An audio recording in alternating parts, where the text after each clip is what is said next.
Is your team not performing well? Is morale low and turnover high? Are you falling further behind the competition? I'm here to help.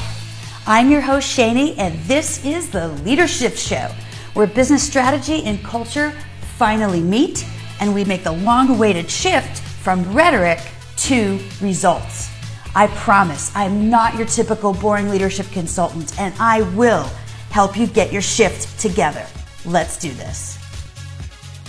Hello, Leadershifters, and welcome to another episode of the Leadership Show, where business strategy and culture meet. I'm your host, Shani, and today I have one of the most interesting guests I think I could possibly have invited onto the show. Brian Benstock is joining us. He is the general manager and partner in the Honda Acura dealer in New York City, actually in Queens, which is the #1 Honda dealer in the world.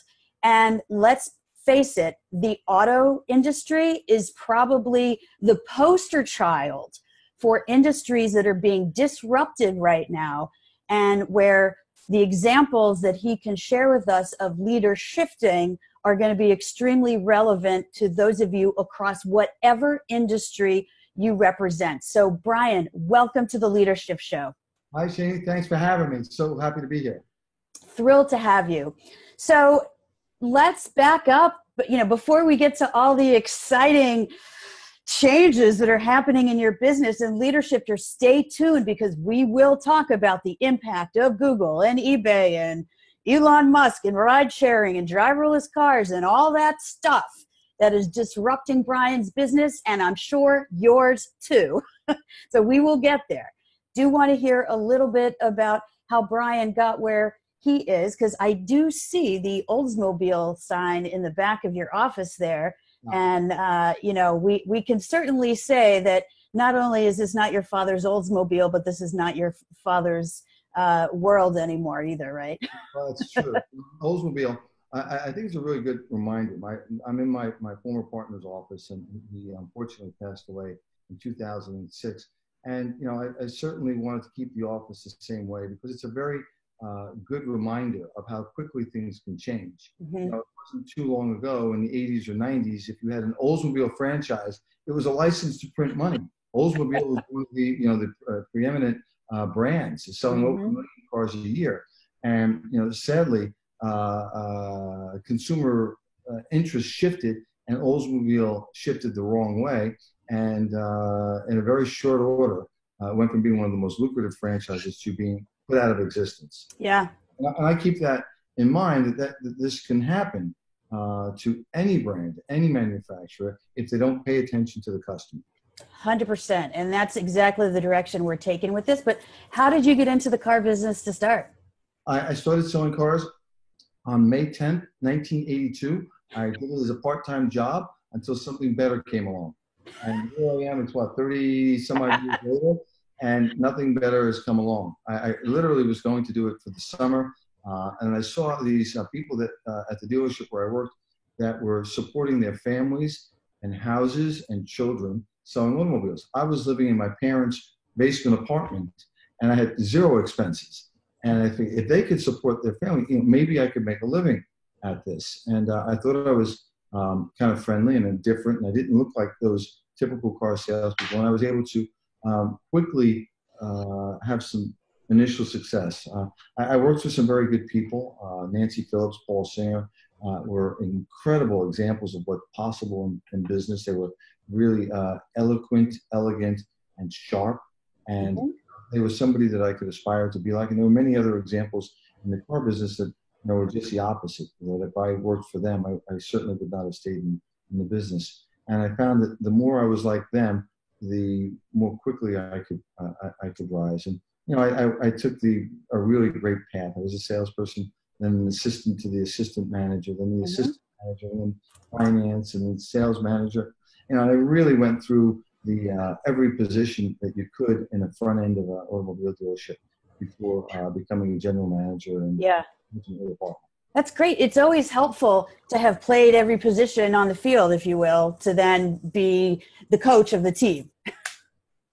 Oh, sure. And if you've had a background playing the instruments, and then one day you're blessed to be able to lead the orchestra, it certainly helps to understand and to be to have sat in that seat before. Although Yep. it's not required, it certainly is. In my case, it was very helpful. Yeah.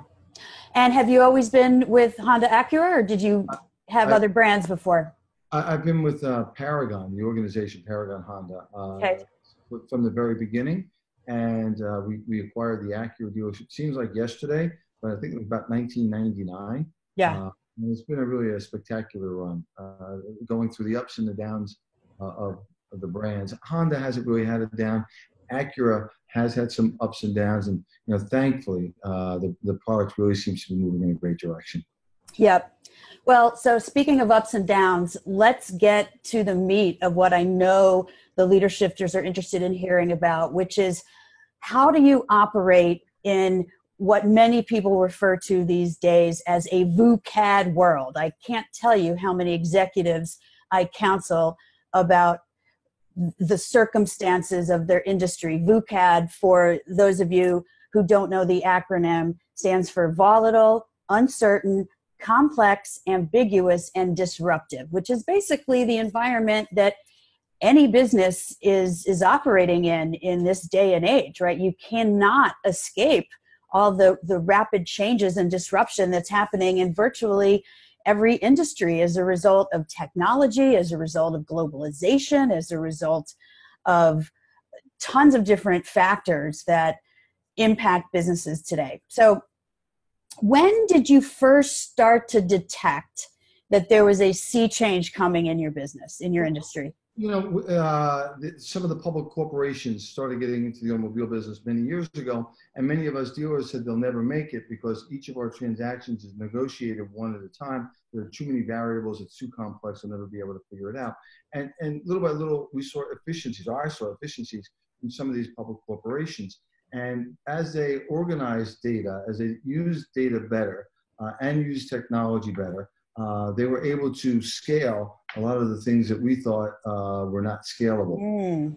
And so that started, and that opened the door to a lot of the other professions looking into our business and saying, hey, there's a real opportunity here for us if we can organize. And it sort of reminds me of the movie Casino. Back in the day, the casinos were really family-owned. Right, literally and figuratively. And then some of the big corporations came in. And they took it to an even higher level, an even better level. And I think the same thing is happening in our industry. There's a consolidation. The consolidation is not bad unless you're the one consolidated. The consolidation is natural. As means of distribution improve, there needs to be less outlets. And if you look at from 1950 to today, there's been a 50% reduction in the number of automobile dealers in the country. There used to be 40,000. And now there's about 17,000. Wow. Yet we're selling many multiples the amount of cars. We're selling 3, 4, 5 times the amount of cars as measured by what they call SAR, the seasonally adjusted annual rate of sales. And that used to be 5 million back in 1950. Today it's 16, 17 million. So less are selling more. And that's efficiency. And I think less is more is everywhere. Dealers have not had to change. You look on the walls here and you see these pictures of these old timers, and the car business really for the first 100 years didn't change all that much. And the reason we didn't change is because we didn't have to change. Absolutely. Complacency sets in.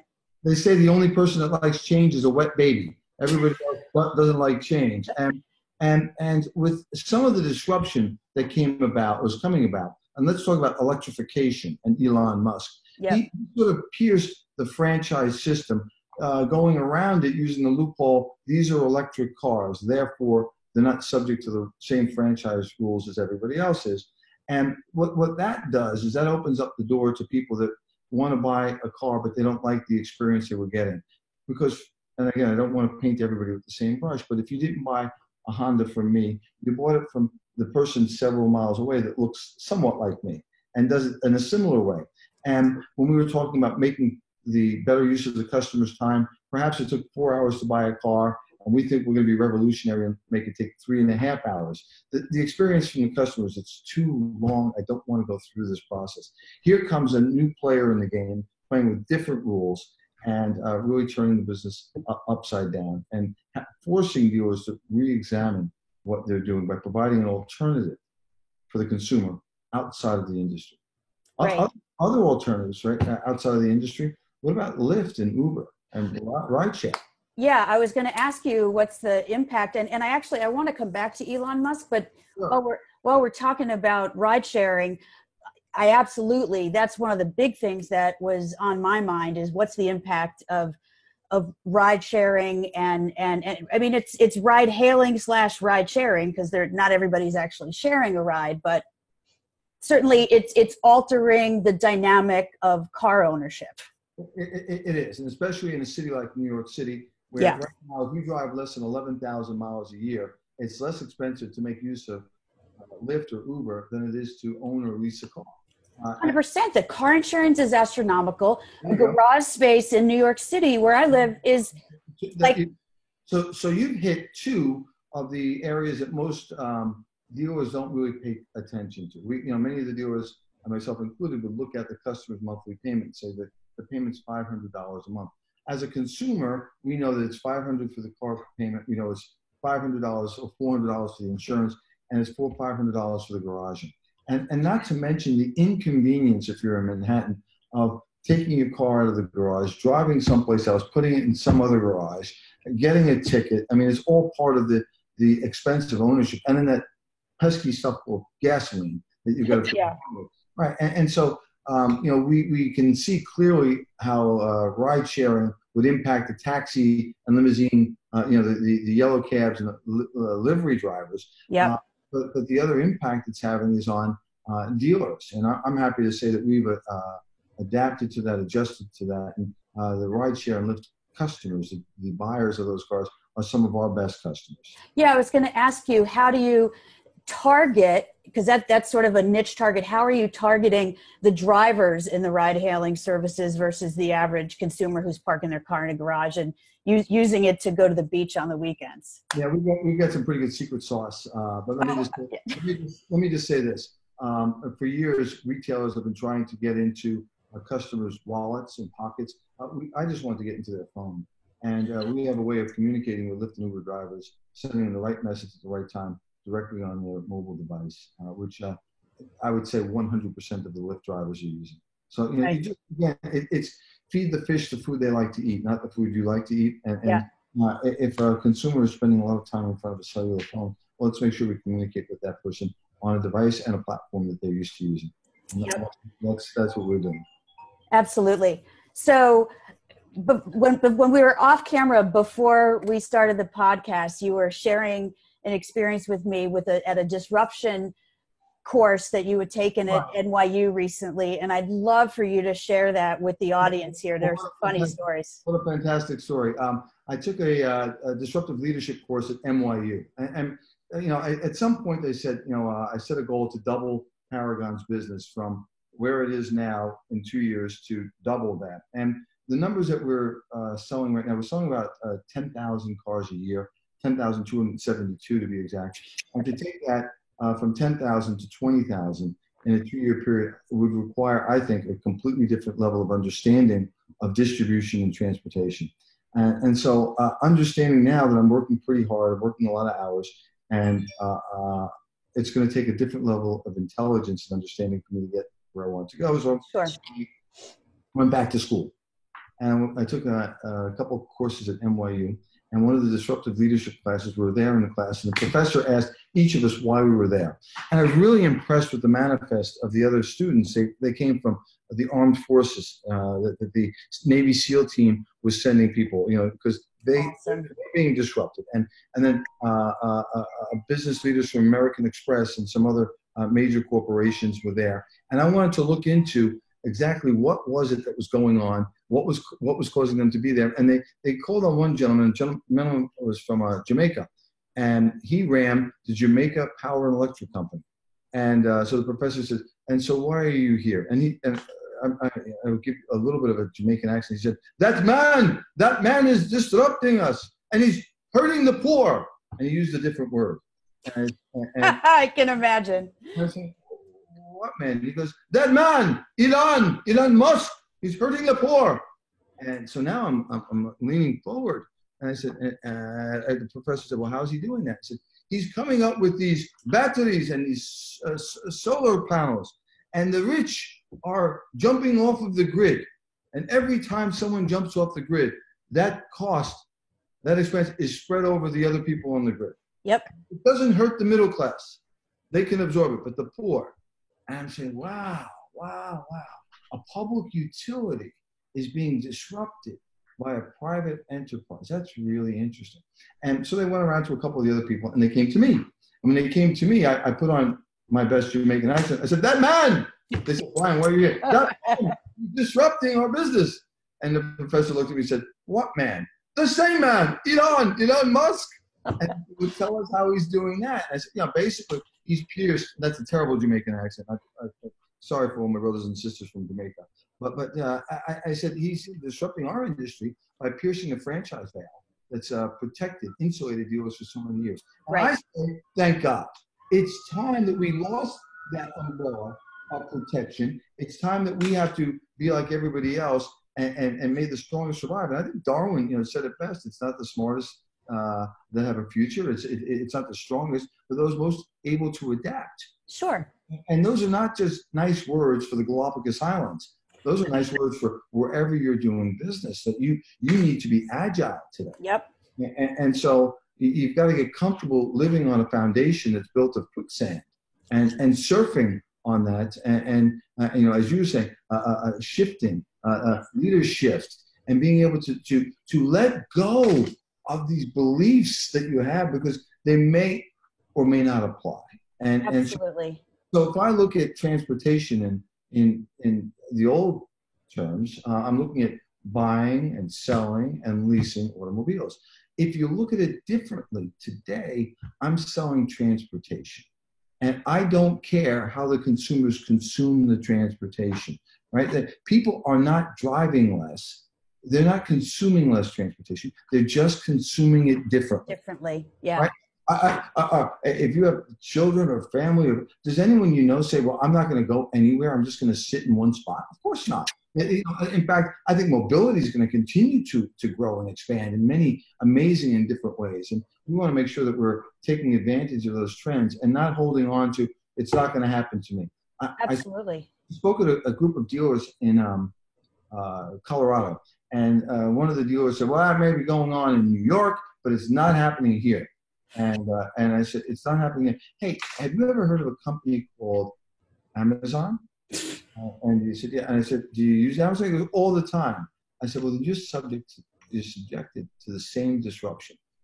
Let's a couple of mind shifts. You talk about leadership, a couple of mind shifts. Let's take a look at what does Google do and what do they do well. Google has a search engine, and they're able to put you in contact with products, right? You search and they find.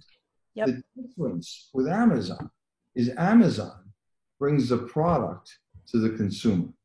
Google brings the consumer to the product. Amazon brings the product to the consumer. And that really started me on a journey a couple of years ago for that mind shift. What if we could bring the services, the goods that we offer at the dealership to the consumer instead of them requiring them to come to us? What opportunities might we have? And, you've got to have that shift in your thinking because the manufacturers, Honda, Toyota, Nissan, Mercedes, they have certain requirements for franchises. Mm-hmm. The requirements can require that you build facilities that are multiple millions of dollars. That's $20, $30 million for some new facilities is not uncommon. And so once you invested in that, you also become vested in this notion you've got to bring customers to you. Yeah, and I think that's dangerous because Amazon doesn't rely on that. Amazon brings their products to the customer. So we're sort of saying, hey, we've got beautiful facilities and we've spent a lot of money there, but let's not rely on just that. Customers that want to come to us, that's great. But there's a whole other breed of customers that we can go to. And I have to tell you, the results in the year or so that we've been on this little journey have been outstanding. I love that. And I want to take not a TV timeout, a podcast timeout to address the audience. Leader Shifters, what Brian just said is really important about ceasing to believe the old stories and the old paradigms, right? It never would have been conceivable even 15 years ago that we'd have people would be hailing rides with strangers in random cars all over the world. It was inconceivable 20 years ago that we'd be buying everything from a bookseller, right? So what beliefs about your industry are at risk of becoming outdated and you need to get ahead of them? Start to think like a futurist. You can't predict the future, but I've heard many futurists say the seeds of the future have already been sown, right? The future's here. It's just not widely distributed. So you got to really have your antennas up and look to see what transformations are probably coming down the pike for your industry, just like Brian sounds like he's been doing in the auto business. Yeah, let me underline that. There's a great book called Future Shock that was written in the late 60s, early 70s by Alvin Toffler. And really, a key takeaway is learn, unlearn, and relearn. Yes. And I think that really says it all. We need to remind ourselves of the ability to learn, unlearn, and relearn. And we get stuck on this unlearn. And we dig into our position. No, they've got to come to me for service. And so now, as I start questioning and say, why exactly is it that a customer needs to sit in my service department and babysit their car while it's up in the air? Of what value or benefit is that to the customer? Well, because they get to sit in your waiting room and drink bad coffee and watch Montel Williams. Well, that's a benefit, right? It sounds like you've looked at some of my stuff. That's exactly right. I mean, whatever your political leaning is, it's always the exact opposite side of that that's on the television. Of course, yeah. So if you're a Republican, CNN is on. If you're a Democrat, Fox is on, yeah. And there's always one of those shows where people are paid to scream at each other, whether that's CNN or Fox News or Montel or any of these other daytime shows where people, I don't even know if Montel's still on, but my God. And then I refer to it as drink our bad coffee. Or coffee's not bad, but you're not coming here to drink coffee. You've got, and our customers have better things to do with their time. And if you look at it as a math problem, 95% of the time, customers' cars are sitting idle. My car, your car right now are sitting. We're not using it. Why not make use of that 95% of the time when it comes time for servicing the car? We're not necessary in that. Certainly, we need full disclosure for customers. Certainly, we need to use technology to provide incredible levels of transparency. But make it easier for me. Know me better. Serve me faster. Wow me everywhere. And so we started picking up customers' cars at night.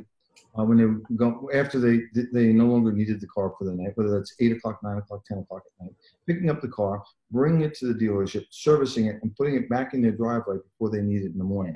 Awesome. And there's no additional cost for the service. We started trying to figure out what should we charge for this. Should we charge an annual subscription fee? And all of my guys and gals on our leadership team, we started out with we charge $50 a month. And then by the time I got to the left side of the table, from the left to the right, it was 50, 100, or 250, to 300. And we were, internally saying we could charge, X amount of dollars for it. And then I put on my Apple hat, and I put on my Amazon hat, and I put on my Google hat. And said, what would they do? And what they would do is they charge nothing and own the customer. Absolutely. And own the customer's loyalty by doing something that most others won't. For sure. The ongoing profitability of a repeat customer that you don't have acquisition costs for, not to mention all the buying that they're doing, far exceeds what you could have charged them for that awesome service. And here's the crazy part. As a result of that, they're spending twice as much as they would if they were in the dealership. Of course. So we call that the ROL, the return on learning. And what a great return on learning. We didn't know that was what was going to happen. And now it makes complete sense. If you're in my service department, you're waiting an hour. And then after an hour, the service advisor comes out and says, hey, we did the oil change, but when we checked your brakes, you need new brakes. You're going to have 2 questions. What are those questions? How much does it cost and how long is it going to take? 96% of the people get that right. Now, we didn't rehearse that because you've gone through the drill. And today, let's take a couple of assumptions. Time is more valuable than money. Yes. We have solved for the time portion of that. So the money becomes secondary.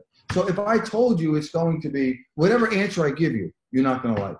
Whatever, to either of those questions. It's going to be $200 and it's going to take a half an hour.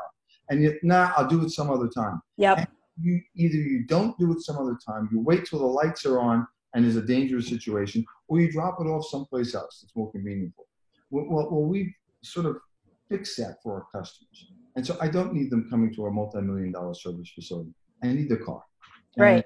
And we've developed some technology that gives us greater transparency than you would have if you were sitting in our service department having service. In other words, so cool. We can show you a picture of your brakes. Here are your brakes. Here are your brakes. Here are new brakes. Would you like to buy some? And you can say yes, or you can say no. But from dinner, you're having dinner with friends, and you say, oh, I need brakes. Hey, they want $200 for the brakes. What do you think? Well, the other place down the road is $179. But the car is there. Do it. Go ahead. Yes, exactly. And then take a page out of the disruptor's playbook, Jeff Bezos. Once they click yes to the brakes, then you have the next prompt is people who bought this usually buy that, right? Right. So we can learn from the disruptors. Let me ask you a question. Who was the first Amazon? It wasn't Bezos. Who was? It was Sears with the Sears catalog. Catalog, yes. Christmas time, before Christmas or holiday time, a 4-inch catalog comes to you free in the mail, right? Yeah. Free. And there it is. And they had a follow-up one that would come 2 weeks before on the specials right before him. And do you remember what was in that catalog? Everything under the sun. Yeah, let's take that further. And they took it further than Amazon. Do you know you could buy a house from the Sears catalog? One of 15 different brands, and look it up, okay? One of 15 different, I think they sold, it's either 40 or 70,000 homes through the Sears catalog that could be shipped to your lot and built. So mini bikes, dresses, everything. So Bezos didn't invent the concept, right? In fact, big warehouses. Sears had a warehouse in Chicago that had over 1 million square feet.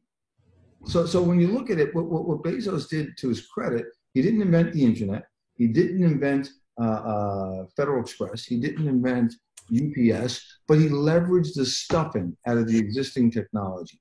Yeah, and he had great timing.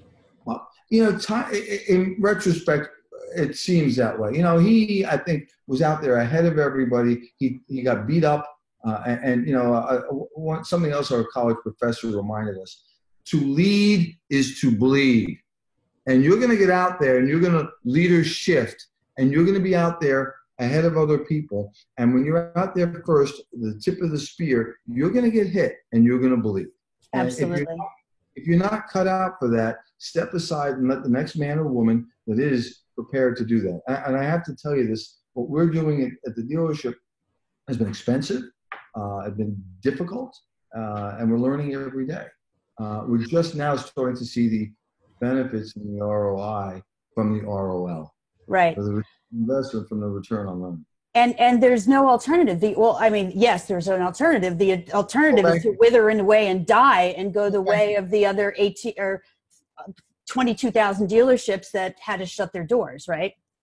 If I'm to believe the math, over the next 5 years, they say that the head count is going to drop in half again. So they go from 17 to 9 or 10,000. And, I think as a leader, it's my responsibility to make sure this corporation is not only one of the survivors, but able to thrive in the land of disruption. Let's keep in mind some of the other disruptive factors that are going on. We've got a stock market now that's at record levels now for, what are we looking at, about 10 years? That's the longest market in history. You've got an economy that's good. We all hope that it continues to grow. But knock on wood. Knock on wood, but we all know better. Trees don't grow to the sky. That's right. There's going to be a little bit of a pullback, we hope, not a big pullback. It seems that half the country is rooting for the president to fail. I don't care who the president is, if it's Mr. Obama or Mr. Trump. I want our country to win. I want our country to lead. And that's my political viewpoint. And I want us to do it in a fair manner. But I want to see us win. And so the disruption could be coming in the form of the economy. Disruption is coming in the form of rising interest rates.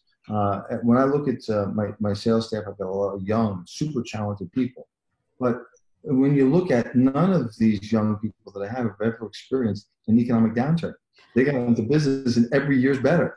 Hey, look at this. So someone's got to teach them, hey guys, trees don't grow to the sky, put some money away, because it's not always going to be easy. Interest rates, they don't know what normalized interest rates are. People think that the prime lending rate should be below 1%, because that's what it's been for 10 years. Yeah. Historically, when I got into the car business in 1982, prime lending rate was over 19%. Yeah, and what was the typical new car loan? 20% plus. Yep, and I remember when I was a kid, my parents' mortgage was in the high teens on a secured asset loan. Yeah. So and I don't think I hope we will never get back to those days. But a normalization would be a prime somewhere around 4 or 5%, and APRs to customers on mortgages 6-7%, which could represent or 8%, which could represent double what some people are paying today. So right. Hold on to your hats. Right, which will impact people's ability and willingness to buy new cars. Yeah, to buy anything for sure. Yeah. Whatever you're selling, we're all fighting for the same dollar out of that customer's wallet. Whether we're selling beauty salons, automobiles, houses, it's one consumer per se out there. And when the costs of a consumer living go up, there's less discretionary spending that goes on, period. Yep. And that's not going to change. Yep, absolutely. Consumer discretionary is one of the most cyclical sectors in the economy. So I just want to shift gears actually back a little bit to Amazon and eBay and some of the online stuff. Mm-hmm. Because, we talked about, do people have to come to the dealership to service their car? No, but for years now, they have not had to go to a dealership to buy a car either. And so let's talk about that part of the business and how eBay's, I don't know if they still are the #1 used car dealer in the country and that dynamic. Believe it or not, statistically, still less than 1% of consumers are buying a car online, less than 1%. And that 1% of a 17 million number is a pretty good number. But the reality is that the consumers have had trust issues with automobile dealers for many years. And now because the dealer's online, doesn't all of a sudden say, hey, I don't trust the guy in person, I trust him online. Yeah. It doesn't work that way. And I think that's where some of the other disruptors, the Googles, the Amazons, the eBays, that are Carvanas that are offering online buying solutions for customers, they're starting out with a better level of trust from consumers. Paragon Direct is a service that we launched nearly 7 years ago, and we were ahead of the consumer trend at that time. What it did help us do was to reduce a lot of the time that the customer spent in the dealership by taking care of most of the paperwork online. Nice. It's now that we're actually starting to see the fruits of that labor pay for us, where we can offer now a customer a test drive. We'll bring the car to the customer. They can buy the car 100% online without dealing with a customer, a salesperson, if they don't want to. Think of this, and I'm working on a project, a book, actually. The future is frictionless. And I believe, you read my mind. I was going to ask you about that. Yeah, and the future is frictionless. Many businesses are just getting used to Google AdWords and search. How are you prepared to adapt to this new technology that's voice technology? Google sold a Google Home product 1 every second after October in 2017. Amazon, through its Alexa product, has an Alexa, and what they're doing basically is building a voice infrastructure. Mm-hmm. And once you build that voice infrastructure, it'd be very simple to say, "Hey Google, what's the weather in New York City?" And you're going to get the answer, right? Yep. And what's the New York City? See, Alexa, stop. That's actually Google. Oh, whoops. Now the really cool part about that, and the learning from that is we just eliminated how many advertisers by using voice to mention. Because if we had searched online, there would have been several options there to click on the service that you thought was best for you, whether it's the Weather Channel, My Local Weather, whatever you were looking. Maybe you were looking for the if we're by the sea, if you're looking for the tide reports, the wind reports, and that's been eliminated with voice. How are we as retailers going to take advantage of that? Right. All of a sudden, people finally figured out their pay-per-click. Now it's archaic. Yeah, I would say that they never figured it out. Just as they were trying to, the game shifted. Again, you've got to be willing to adapt. And I would say that there will be some things you learn in pay-per-click and in search that will be applicable to voice. But the reality is, if I'm driving in my car and I'm using a Google platform for voice, their voice technology is so incredibly swift, you'll never touch Siri. It's so accurate. I was blessed to be working on a project with Google. And the project we worked on is the first in the world, by the way. It uses voice technology to set service appointments. So I can actually talk to a Google Assistant, and the Google Assistant right now is on 100 million phones, and say, hey, Google, talk to Paragon Honda. And it will actually talk to Paragon Honda through a bot. Okay, let's get Paragon Honda. Would you like to book an appointment for a car service? No. So had I said yes, it would have walked me through the prompts without the need to. Okay. So cool. You can call Paragon Honda 866-422-9830. It would have enabled me to book an appointment without talking to a human being. And I have nothing against human beings. In fact, I am one. Right. Last time you checked, right? I've been told by some that I'm not, but that's a good debate. They say it takes about 8 minutes to schedule an appointment, to get somebody on the phone at the average dealership and to schedule an appointment. We can do it in about a minute and a half. So that's a 6x savings in time. And the really cool thing is it ties into an API where with voice, your car will be picked up at your house, brought to the dealership, serviced, and brought back without your need to talk to anybody. The future is frictionless. You don't have to click, you don't have to swipe. The other thing you'll have to click is the approval on your smart device. You don't need to download an app, because we all have too many apps on our phones anyhow. So just through texting. Here's your car, here's a picture. Would you like to get it done? Approve that, sign, click, done. You've got a permanent record of the service. You can print out your service history from the beginning of time till now at just a couple of swipes on your phone. Brilliant. Absolutely brilliant. We think it's providing a great service. But the reality is I can't do it alone. And I say our dealership with a really great crew.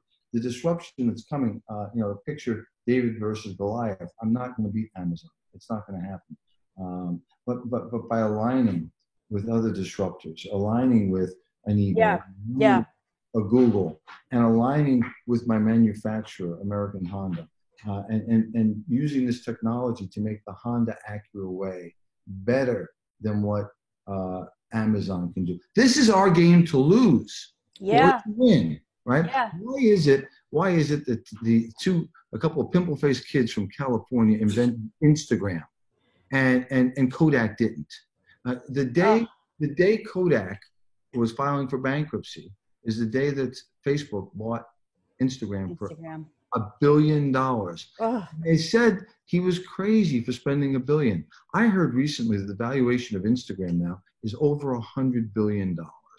And it's the biggest, it's the gem of Facebook for now. So let's, and quickly, just to add something else, and I think if we make it easier for people to do business, I think they'll do a lot more business. So let's look at what happened to film. In one day, more photographs are taken than in the entire history of film. So if photography was around for 120 years, in 120 years worth of photography, every single day, more pictures are taken than in the entire history. And I've had people challenge that. And I say, well, challenge it. It's simple. Look at all of the cameras that are out there. Yeah. Cell phones. And people are taking dozens of pictures every day, many people, on millions of platforms because they've made it easier for people. I described to somebody that my daughter, what we used to have to do with film. And so we took the picture, and you put the film into the canister, and then you crank it, and you take the picture. And if you wanted to stop, you had to roll, waste the film, or you wait till you got to the end. Then you roll the canister back up. You put it in a little plastic thing. Then we drive to the photo store. You drop it off at the photo store, and they're usually in a parking lot by a shopping center. So when we go back next week, you can pick up the pictures. And she kept asking me this silly question: why? And this doesn't make any sense. And I said, you're right, it doesn't make any sense. And somebody figured that out, right? And before the guys at Instagram figured it out, didn't the people at Polaroid have it figured out, right? In advance, people like Polaroid because of the instant gratification, but they stopped there. Right. They didn't keep. They rested on their laurels and they didn't keep innovating. Right, and they actually believed that this is the way people like to do it, and they made it slightly more convenient. Like they put the place in one of those little stands in a corner of a shopping center, and they believed that that was convenient. And then they really made it convenient. You could come back in some cases 2 hours later or 3 hours later, but what you couldn't do is what you can do now. My in-laws live in England. I could take a picture of my daughter Clementine, and I could shoot that picture to England. And Kodak made the mistake. They thought that the quality of the film was what was most important in the initial days of digital. And the board asked the question, are we going to be able to monetize digital the way we can our film? And the answer I was told was no. And the correct answer, not yet. And is the quality of this 1 megapixel equal to the quality of the film? And the answer was no. Doesn't matter unless you're a professional fucking photographer. It doesn't matter. Weddings, funerals, bar mitzvahs, yes. To take a picture of my daughter on a swing for grandma, great. And grandma could say, hey, how about the other side of her? And take it and you send it, right? So, and then of course what happens is the quality catches up and then actually surpasses that. And the convenience factor. Do you have time for a quick story? Yeah, of course. And I was just going to highlight what you just described is, again, a company, a whole industry that failed to shift their beliefs forward. They stayed stuck in their paradigm, which was the death knell. Who had the first patent on digital? Kodak. They're game to lose. They're killing themselves. Let go of the film. And the CEO of Kodak, when they asked him what happened, he said, 1, we effed up. And he didn't say we effed up. And 2, he said transitioning was like changing the fan belt on a moving motor. Very hard to do. Nobody wants to stop the motor. And that includes us. I don't want to stop the profitable business that we have now to transition. So you've got to be able to have a disruptive business model as you support your existing business model. Yeah, absolutely. Because people adopt change at different rates. So there's a continuum. Correct. I mean, newspapers are still around because there's still some people that prefer a newspaper. But again, they thought they were in the newspaper business. They were actually in the news business, and right. so the platform changed. So adapt to it. And in fact, the platform became easier to reach greater numbers of people. And the newspaper industry should have been out front. Again, hindsight 2020. Right. I'm trying to learn from these lessons. Yeah. So other story. We're in the disruptive leadership class, and the professor says, listen, we want you to think outside the box, and we want you to create a new shopping cart. The shopping cart in the supermarkets has been around for about 100 years. They get used in some neighborhoods as barbecues. They get stolen. Homeless people have more of them than actual stores. Right. So it's hard to imagine that there's been no change here, and we want you to disrupt it. And we want you to break down into groups of 5. And we break down into several groups of 5. And I'm the leader of my group. And I take a pen. I say, I've got it. And I draw a box. I draw a box. And I draw an arrow on this box. And a box. And a box. And I draw an arrow on the box. And it looks somewhat like this. Okay. And I give it to the professor. And the people in my group are like, what the heck is that? I go, I got this. I got it. And the professor looks at it and he's like, Brian, what is this? What is this? I said, it's the new design. He says, well, I'm sorry, I don't understand. The other groups must have had architects there. I mean, draftsmen. Their shopping carts were beautiful. And I said, well, this is your house and this is the supermarket. You order online and they send the food directly to your house. And he said, but that wasn't the assignment. I said, I understand, but that's the answer. I swear, you can't make this up. The next day, Amazon bought Whole Foods for $28 billion. And I promise I took the class with a colleague of mine, Julian. He was there. He knows it's exactly how it went down. Think of how archaic this is as somebody who's shopped in the supermarket. Yeah. Right? You go to the supermarket, you park in the parking lot, you get out of the car, what do? You grab a shopping cart. Then what do? You go into the supermarket, and they're laid out that you have to go up and down most of the aisles, right? They keep the vegetables here, and they keep the dairy there, and you've got to go from one end to the other. So you go through every aisle like a schmendrick, and you load up the shopping cart. Then what do? You go to checkout. What do? You unload the shopping cart. Then what do? You pay. Now what do? You reload the shopping cart. Then what do? You schlep it to the car. Then what do? You unload the shopping cart. Then what do? You take the car. You go home. Then what do? You unload the car. And my reasoning here, my deduction is that perhaps the best redesign of the shopping cart is its elimination. And that was another aha moment for me, is that perhaps the best redesign of a sales process in a dealership or in any business, perhaps the best redesign is its elimination. Yeah. And that does not mean that you don't keep a physical store. That just means have the option. I don't know about your family. We order about the same crap every week from we get, and there are variances, right? Summer, a couple of watermelons, some fruit. Winter, something a little more hearty. But manage the variances. Otherwise, just hit play it again. Play. Hey, we have enough of that. Don't order that. And there's no value to me as a consumer going to the supermarket. The value is to the supermarket. And so we've got to build the business around the value provided to the customer. Yep. Funny story about the elimination of going to physical grocery stores and so forth. And it's this experience that I had that led me to the comment earlier that yes, you got to be innovative and disruptive, and the timing matters. So in the mid to late 90s, I want to say 96, 97, I was working on the junk bond desk at Goldman, and we did a deal for a company called Webvan. I don't know if you remember them. They didn't last all that long. Yeah. They did online grocery. They were setting themselves up to do online grocery delivery. And tell me if this sounds even the least bit familiar. They were going to have regional warehouses where everything was on shelves with conveyor belts, everything automated, and people could check out. And the technology would sort of get the order together and ship it to someone, right? Sounds a lot like what Amazon does, right? Well, do you know this? They were just a little bit too early, because I thought it was fabulous because I was a New Yorker and I was like, oh, the convenience, the time savings. I can't schlep all this heavy stuff from D'Agostino's to my apartment, et cetera, et cetera. So we did the bond deal. We did an IPO. I jumped on board this like it was the last train to a candy store and bought the stock, the whole thing. Anyway, it was too early, and it ended up being a victim of the technology bubble, and my stock turned into birdcage liner. But I thought it was genius.